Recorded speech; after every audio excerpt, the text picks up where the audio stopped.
Orang-orang kudus bulan November menawarkan kata-kata bijak tentang bekerja untuk Tuhan. November adalah bulan yang didedikasikan untuk jiwa-jiwa kudus di api penyucian. Selama bulan November, kita harus mengingatkan diri kita sendiri tentang apa yang dapat kita lakukan untuk mereka yang telah mendahului kita dan membutuhkan doa, puasa, dan perbuatan baik kita. 5 orang kudus bulan November mencerminkan pentingnya bekerja untuk Tuhan dan mereka mendorong kita untuk melakukan hal yang sama.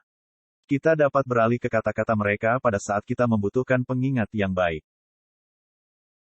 Jadi luangkan waktu dengan seorang kardinal yang tak kenal lelah, seorang prajurit yang tidak mementingkan diri sendiri, seorang ilmuwan suci, seorang paus pekerja keras, dan rasul yang dipanggil pertama. Mereka semua memiliki sesuatu yang kuat untuk dikatakan tentang bekerja untuk Tuhan. Santo Charles Borromeo, tahun 1538 sampai tahun 1584. Hanya sedikit orang yang bekerja lebih tanpa lelah untuk Tuhan daripada Santo Charles Borromeo. Menjadi kardinal di usia muda, Santo pelindung para seminaris dan uskup ini terkenal karena kepemimpinannya yang berani selama wabah buruk di kota Milan. Sementara yang lain, termasuk para imam, melarikan diri dari Milan atau bersembunyi, meninggalkan semua yang membutuhkan bantuan karena ketakutan mereka akan kematian. Santo Charles bertindak tanpa pamrih. Dia memimpin para imam dalam merawat orang sakit dan menyelenggarakan sakramen-sakramen. Jangan lebih memilih kematian yang terlambat daripada kematian yang suci, katanya dalam sebuah catatan kepada para imam yang tidak hadir. Di akhir wabah, ternyata tidak ada satupun imam yang melayani orang sakit yang jatuh sakit, tetapi banyak dari mereka yang menolak untuk membantu terserang penyakit. Santo Charles Borromeo adalah pahlawan dalam arti kata yang sepenuhnya, saat ia mengambil tindakan, menyelamatkan orang dalam jiwa dan raga. Berikut adalah doa yang indah memohon bantuan Santo Charles. Dengan kata-katanya sendiri. Lilin yang memberi cahaya kepada orang lain harus dikonsumsi sendiri. Jadi, kita juga harus bertindak. Kami sendiri termakan untuk memberikan contoh yang baik kepada orang lain.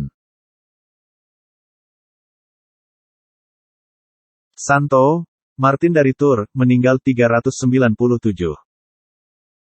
Tanggal 11 November tahun 2022, adalah pesta Santo Martin dari Tours, dia meninggal pada tahun 397. Santo Martin adalah putra orang kafir, tetapi menjadi katekumen Kristen pada usia 10 tahun, semuanya sendirian.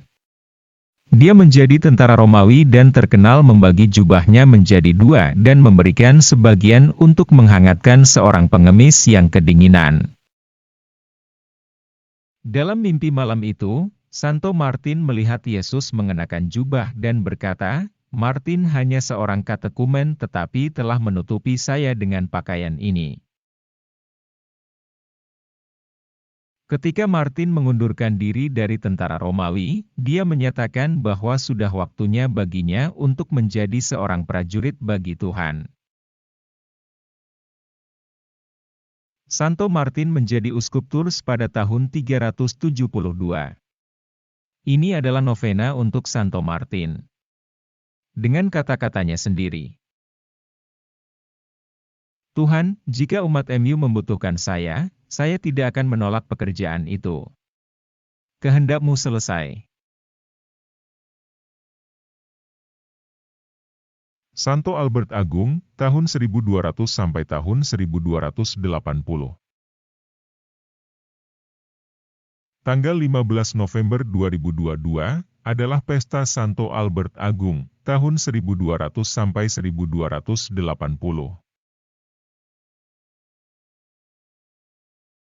Seorang Dominikan Jerman, Santo Albert menjadi sarjana abad pertengahan yang termasyhur, dianggap sebagai salah satu pemikir terbesar sepanjang masa dan ilmuwan terkemuka pada zamannya. Dia adalah guru teologi Santo Thomas Aquinas. Ketika rekan-rekan mahasiswa Aquinas mengolok-oloknya dan menyebutnya lembu bodoh, karena dia gemuk dan lambat dalam berbicara, Santo Albert membela Aquinas, dengan mengatakan, dia lembu, dan teriakannya dalam doktrin suatu hari akan terdengar di seluruh dunia. Santo Albert diangkat menjadi uskup namun tetap menjadi seorang Dominikan yang rendah hati dalam semangat, menolak untuk menunggang kuda melainkan melakukan perjalanan kemana-mana dengan berjalan kaki. Selain menjadi cendekiawan yang brilian, dia adalah orang yang sangat mencintai Tuhan dan sesama. Teladan suci Santo Albert mengingatkan kita akan perlunya melakukan karya amal. Ini adalah doa untuk Santo Albert dengan kata-katanya sendiri. Melalui jalan cinta, yaitu amal, Tuhan mendekat kepada manusia, dan manusia mendekat kepada Tuhan. Tetapi di mana kasih tidak ditemukan, Tuhan tidak dapat berdiam. Jika kemudian kita memiliki amal, kita memiliki Tuhan, karena Tuhan adalah amal.